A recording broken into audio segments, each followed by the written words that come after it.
Hi, my name is Juan Andrés Castillo Ordóñez, and this is my presentation of the theory of evolution of natural selection by Charles Darwin. The biggest representative of this theory is Charles Darwin. But who is Charles Darwin? Illustrious English naturalist that in 1858 challenged the thought of an entire time with the theory of evolution through natural selection.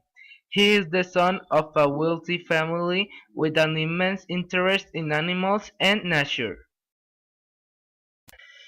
The origin of this theory occurs when Charles Darwin was invited to travel by boat to Galapagos Island, where he made a study of the species that later he published in his book called Charles Darwin and the Theory of Evolution by Natural Selection. This expedition, that includes the Galapagos Island, was planned for 3 years but really took 5 years.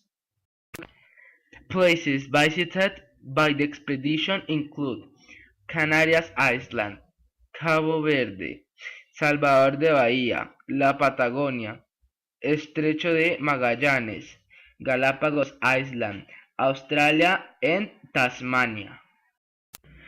During these 5 years, Darwin devoted himself to intensely study of the species of animals of the island and also the plants of that place.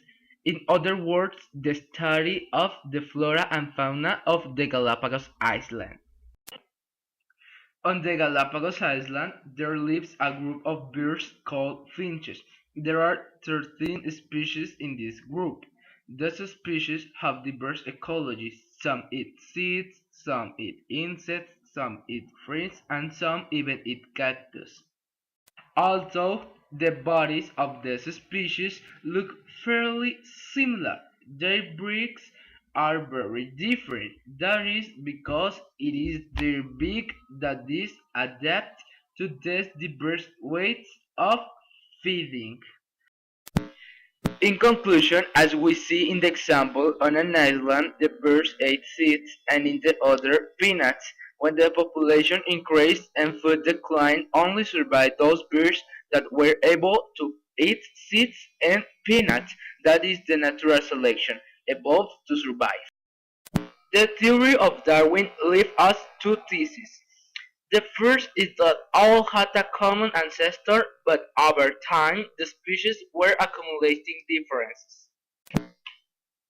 The second is that all the best adapted species can survive and reproduce, leaving offspring with similar characteristics. This is my presentation of Charles Darwin and the evolution of the natural selection, and thanks for your attention. Created using Powtoon.